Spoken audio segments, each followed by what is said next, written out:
इस वक्त की बड़ी खबर पश्चिम बंगाल से। पश्चिम बंगाल के मुर्शिदाबाद में पुलिस को 16 बम मिले हैं। ये बम मुर्शिदाबाद के सालार इलाके से मिले हैं। बम को निष्क्रिय करने के लिए बम स्क्वाड की टीम मौके पर पहुंच गई है और बम्बों को अपने कब्जे में लेकर नाकाम कर दिया गया। एक्सक्लूसिव तस्वीर आपको दिखा रहे हैं किस तरीके से इन बम्बों को निष्क्रिय किया गया, इनको नाकाम किया गया। सालार इलाके की तस्वीरें मुर्शिदाबाद से, जहां पर 16 बम मिले हैं, जिंदा बम मिले और उसके बाद उन सभी बम्बों को निष्क्रिय करती है तस्वीर हम आपको दिखा रहे हैं एक्सक्लूसिवली न्यूज़ 18 पर। यह तस्वीर आपके सामने। तो चुनाव के दौरान बड़ी गड़बड़ी फैलाने के लिए इन बम्बों का इस्तेमाल होना था, यह बड़ी जानकारी।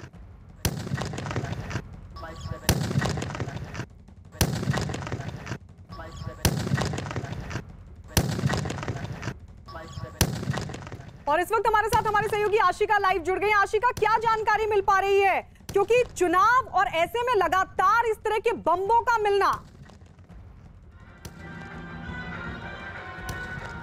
मैं आपको याद दिला दूं कि 2 दिन पहले साउथ 24 परगना के भांगड़ से 180 जीवित बम मिले थे और आज मुर्शिदाबाद से ये जो 16 जीवित बम मिले हैं और साफ तस्वीरें देखी जा सकती है किस तरह से इन्हें निष्क्रिय किया जा रहा है। चुनाव के पहले पुलिस मुस्तैद हो गई है, जगह जगह से इस तरह से बम और गोलियां, असलहे बरामद किए जा रहे हैं और आरोप ये लग रहा है कि चुनाव को प्रभावित करने के लिए इनका इस्तेमाल किया जा सकता था, जिसकी वजह से इनको पुलिस ने पकड़ा और अब जगह जगह पर ये देखने की कोशिश हो रही है हर जिले में कि ये नेक्सस जो है वो कहाँ से है और ये बम सप्लाई कहाँ से हो रहे हैं, कहाँ बन रहे हैं। उन जगहों पर पुलिस छापेमारी की कोशिश में लगी हुई है। किन परिस्थितियों में आशिका ये बम बरामद हुए, क्या कोई गिरफ्तारी भी हुई है? क्योंकि ये जानना भी बेहद जरूरी है कि आखिर कौन लोग हैं जो चुनाव में गड़बड़ी फैलाने की कोशिश कर रहे हैं। साउथ 24 परगना से बम्बों का मिलना और अब मुर्शिदाबाद के सालार इलाके से 16 जिंदा बम जिनको निष्क्रिय किया जा रहा है। क्या कोई गिरफ्तारी भी हुई है? जानकारी मिल पाई है कि कौन लोग इसके पीछे? फिलहाल जो बम मुर्शिदाबाद से मिले हैं, मुखबिरों की जानकारी पर पुलिस ने छापेमारी की और ये बम मिले हैं। हालांकि किसने ये बम रखे थे और कहां से आए थे ये साफ नहीं हो पाया है, नहीं किसी की गिरफ्तारी हो सकी है, लेकिन पुलिस छानबीन में जुट गई है और जो पूरा नेक्सस है उसे पकड़ने की कोशिश है। लौटेंगे आशिका आपके पास। तो एक बड़ा गिरोह हो सकता है जो इस तरह की हरकतें कर रहा है, क्योंकि साउथ 24 परगना से भी बम मिले थे, जिंदा बम मिले थे और अब मुर्शिदाबाद के सालार इलाके से भी 16 बम मिले हैं। बताया जा रहा है कि मुखबिर की सूचना के आधार पर इन बम्बों की बरामदगी हुई, जिंदा बम्बों की, और उसके बाद उनको निष्क्रिय किया गया। और आइए एक और बड़ी खबर आपको बता दें। इस वक्त की बड़ी खबर यह कि अब से कुछ ही देर पहले बीजेपी ने चुनाव के लिए बंगाल के 63 उम्मीदवारों की दूसरी लिस्ट को भी जारी कर दिया, जिसमें केंद्रीय मंत्री बाबुल सुप्रियो समेत बीजेपी के 4 सांसदों को भी टिकट दिया गया है। बाबुल सुप्रियो को टॉलीगंज सीट, जबकि स्वप्नदास गुप्ता को तारकेश्वर से उम्मीदवार बनाया गया है। वहीं बीजेपी सांसद लॉकेट चैटर्जी को चुनचुरा विधानसभा सीट से चुनाव लड़ाया जाएगा। बंगाल चुनाव के तीसरे और चौथे चरण के लिए जारी लिस्ट में बीजेपी सांसद निशित प्रमाणिक को भी विधानसभा चुनाव में उम्मीदवार बनाया गया है। इनके अलावा हाल ही में टीएमसी का दामन छोड़ चुके और बीजेपी में शामिल हुए राजीव बनर्जी और प्रवीर घोषाल को भी उम्मीदवार बनाया गया है। तो ये तीसरे और चौथे चरण के लिए लिस्ट बीजेपी की तरफ से जारी की गई है, जिसमें बड़ी बात यह है कि एक्टर एक्ट्रेसेस के साथ साथ 4 सांसदों को भी टिकट दिया गया है। बाबुल सुप्रियो केंद्रीय मंत्री, उनको भी टॉलीगंज सीट से लड़ा जाएगा चुनाव, उनके नाम का भी ऐलान हुआ है। तो बीजेपी की लिस्ट में 4 सांसद, 4 सिटिंग सांसद जिनको चुनाव लड़ाया जाएगा। ये बीजेपी की लिस्ट जिसमें नामों की घोषणा की गई है। एक्टर एक्ट्रेसेस का नाम भी इसमें शामिल है जिनको चुनाव के लिए चुना गया है। अंजना बासु सोनारपुर दक्षिण से चुनाव लड़ेंगी। बाबुल सुप्रियो को टॉलीगंज सीट दी गई है जहां से वो चुनावी मैदान में है। लॉकेट चैटर्जी सांसद हैं, उनकी तरफ से भी वो भी चुनाव लड़ेंगी चुनचुरा सीट से। पायल सरकार बेहलापुर से।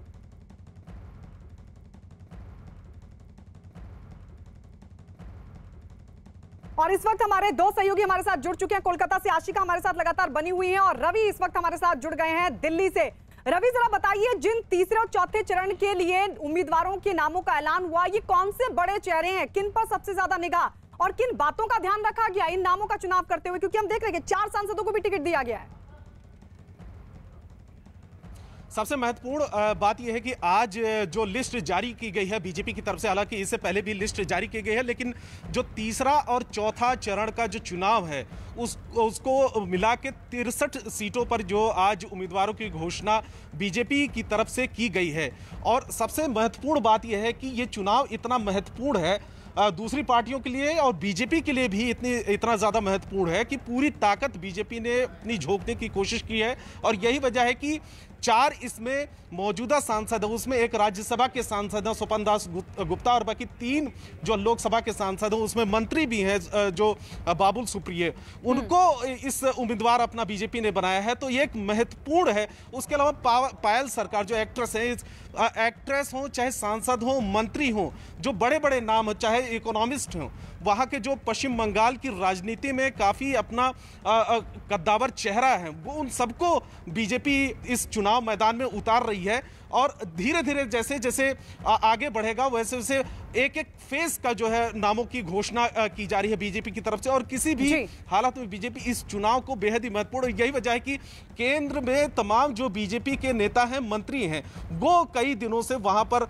डटे हुए हैं, चुनाव लगातार वहां पर मुहिम में लगे हुए हैं और बीजेपी ने आज 2 फेज के लिए नामों की घोषणा की है। ठीक है, लौटेंगे रवि आपके पास। आशिका भी हमारे साथ लगातार बने हो, एक एक सीट के समीकरण को समझे क्योंकि उन सीटों के लिए बहुत बड़ा मंथन हुआ है। बीजेपी की कल कोर कमेटी की बैठक भी हुई, उसके बाद सीसी की बैठक हुई, उसके बाद अब लिस्ट का ऐलान आशिका किया गया। लेकिन सबसे पहले बताइए कि बाबुल सुप्रियो, हालांकि उन्होंने पहले ऐलान कर दिया था कि अगर भवानीपुर से ममता बनर्जी लड़ती हैं तो वहां से भी घेरने की कोशिश उनकी तरफ से होगी। बाबुल सुप्रियो का लड़ना किन मायनों में खास हो जाता है? और दूसरी बात है कि जिस सीट से उनको उतारा गया है उसका समीकरण क्या है?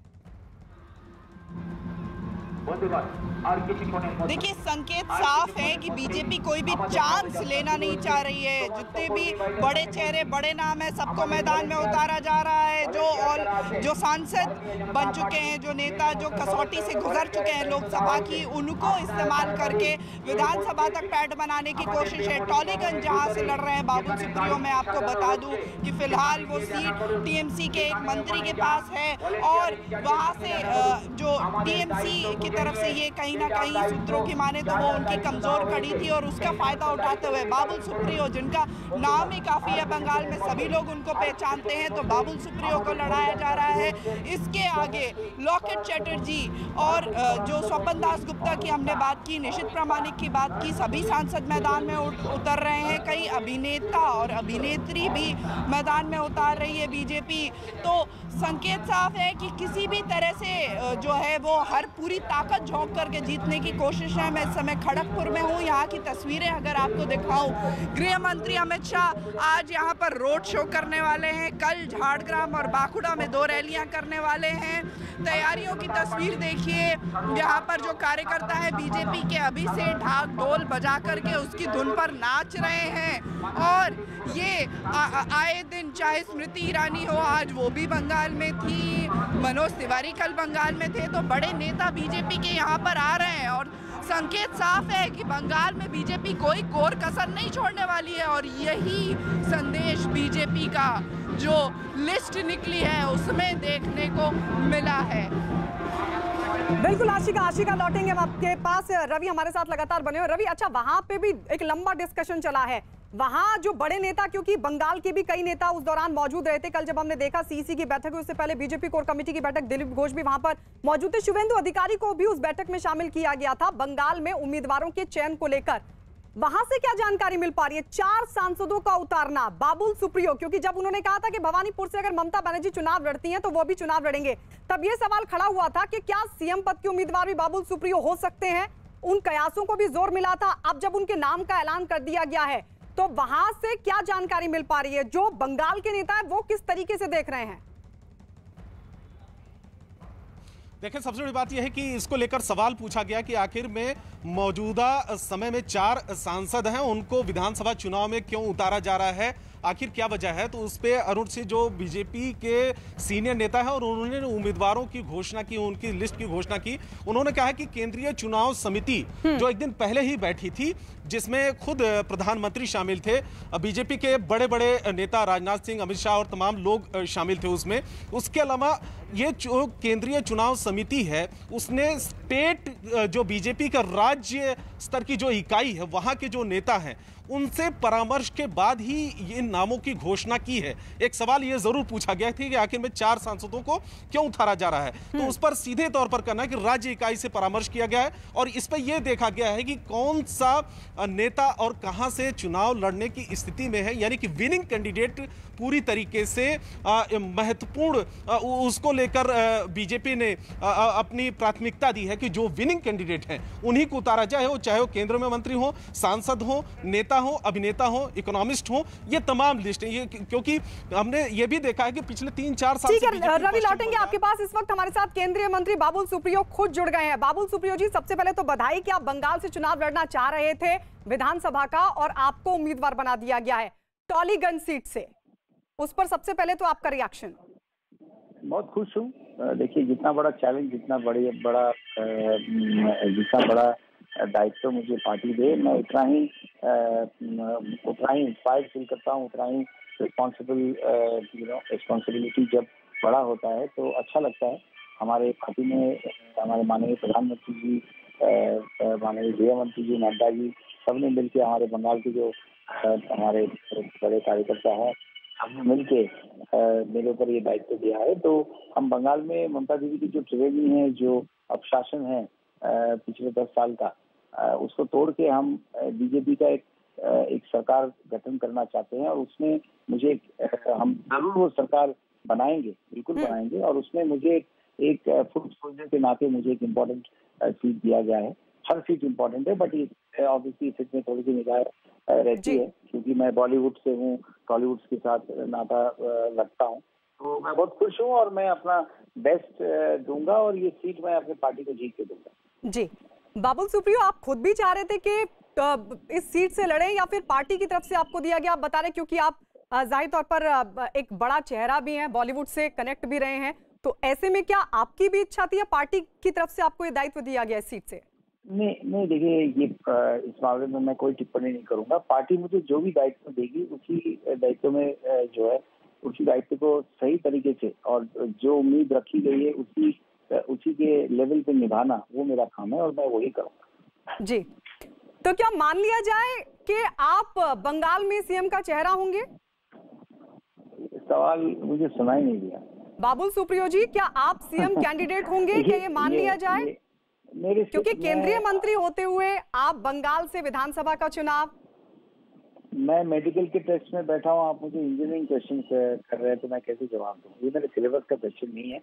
As an I on a serious note, I genuinely believe on job in hand. इस वक्त मेरे हाथ में जो जॉब दिया गया है उसी पे मैं ध्यान दे रहा हूँ। मुझे जो है इस सवाल जी, लेकिन अगर पार्टी आपको ये दायित्व देती है तो आप स्वीकार करेंगे बाबुल सुप्रियो? नहीं, मुझे इफ एंड बट्स और स्पेकुलेशन के बारे में I don't like getting into it. जैसे मैं कह रहा हूँ, मैं सांसद भी हूँ 2 बार का, 7 सीट वहाँ का है, तो बहुत सारा रिस्पॉन्सिबिलिटी है।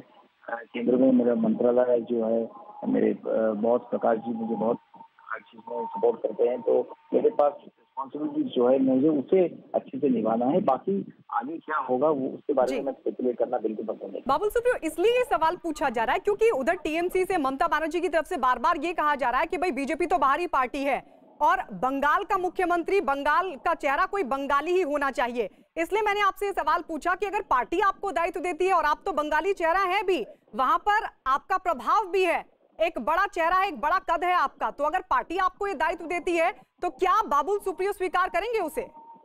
देखिए, एक बंगाली चेहरा होने के नाते बहुत ही विनम्रता से मैं आपसे अनुरोध करूंगा कि इसी राइट पर कोई किसी भी तरीके के डिस्कशन में जो है मैं भाग ही नहीं लेना चाहता हूँ, क्योंकि I think my hands are full. बहुत बड़ा दायित्व दिया गया है, मैं उसे निभाना चाहता हूँ।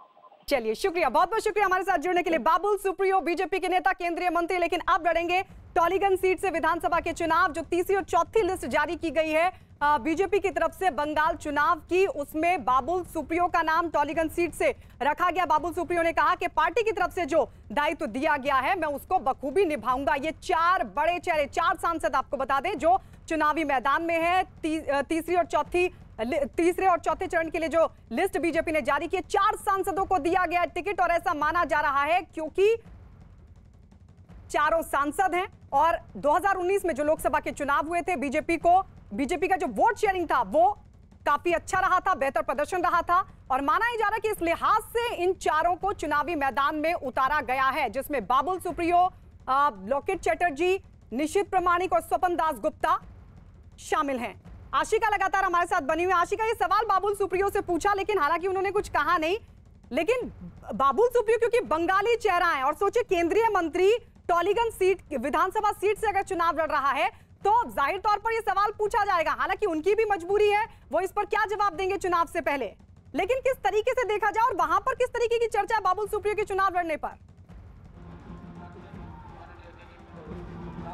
देखिए, टॉलीगंज की जो सीट है, जैसा कि मैंने पहले भी बताया कि ममता के मंत्री अरूप विश्वास की सीट है, तो वहां पर जाहिर है कि एक मंत्री को हराने के लिए बड़ा नाम, बड़ा चेहरा चाहिए था। बाबुल सुप्रियो काफ़ी पॉपुलर हैं बंगाल में। इसके अलावा लेकिन मैं आपको ये भी बता दूं कि भाजपा में जो गुटबाजी के आरोप लगते रहे हैं, उसके तहत ये कहा जाता रहा है कि चाहे बाबुल सुप्रियो हो, स्वपन दास गुप्ता हो, लॉकेट चैटर्जी हो, सभी कहीं ना कहीं खुद को मुख्यमंत्री पद का उम्मीदवार के तौर पर देखते हैं।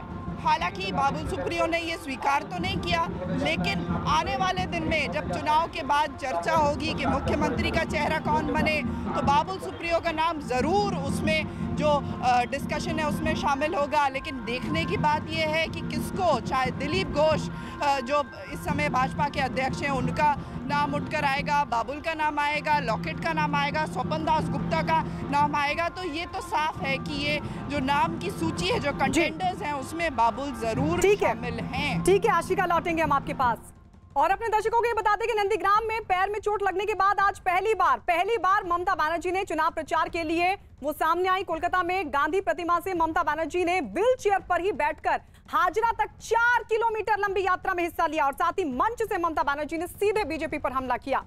ममता बनर्जी ने कहा कि लोकतंत्र पर हमले से बड़ा कोई दर्द नहीं है और अब लड़ाई बंगाल बचाने की है। इतना ही नहीं, ममता बनर्जी ने अपनी चोट का जिक्र करते हुए कहा कि जीवन में उन्होंने काफी चोटें खाई हैं, लेकिन उनके लिए बंगाल के लोगों का दर्द कहीं ज्यादा है।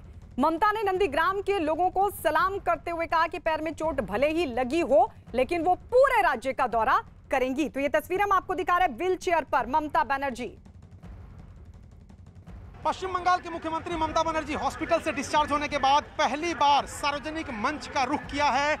इस वक्त आप तस्वीरें देख सकती हैं कि सड़क पर लगभग 4 किलोमीटर की नंदीग्राम दिवस के दिन की तृणमूल कांग्रेस की पदयात्रा में वो हिस्सा ले रही हैं।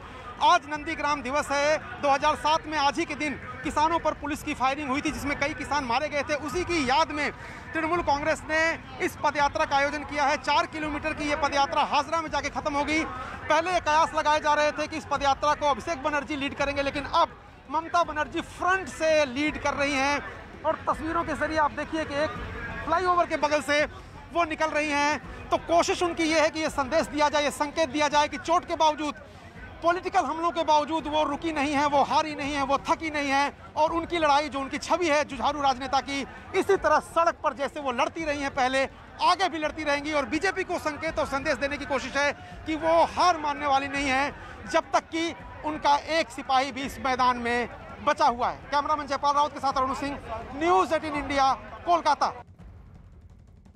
पश्चिम मुख्यमंत्री ममता बनर्जी पहली बार सार्वजनिक रूप से नजर आई हैं हॉस्पिटल से डिस्चार्ज होने के बाद और कोलकाता की सड़कों पर व्हीलचेयर के जरिए वो पदयात्रा में हिस्सा ले रही हैं। तृणमूल कांग्रेस की ये पदयात्रा नंदीग्राम दिवस के मौके पर आयोजित की गई है। कहा यह जा रहा था कि अभिषेक बनर्जी इस पदयात्रा को लीड करेंगे, लेकिन ममता बनर्जी खुद पहुंच गई। व्हीलचेयर के जरिए ही 4 किलोमीटर लंबी इस पदयात्रा में वो हिस्सा ले रही हैं और संकेत संदेश साफ हैं अपने राजनीतिक विरोधियों के लिए कि वो उस चोट से, जिसको बड़ा मुद्दा बनाया गया, हारने वाली नहीं है, थकने वाली नहीं है और वो लगातार अपनी लड़ाई सड़कों पर इसी तरह अपने व्यक्तित्व के मुताबिक, अपनी राजनीतिक इतिहास के मुताबिक लड़ती रहेंगी। कैमरामैन जयपाल रावत के साथ अरुण सिंह, न्यूज़ 18 इंडिया, कोलकाता। আমি হুইল চেয়ারে ভাঙা পায়ে আমি সারা বাংলা ঘুরে বেড়াবো আর খেলা হবে।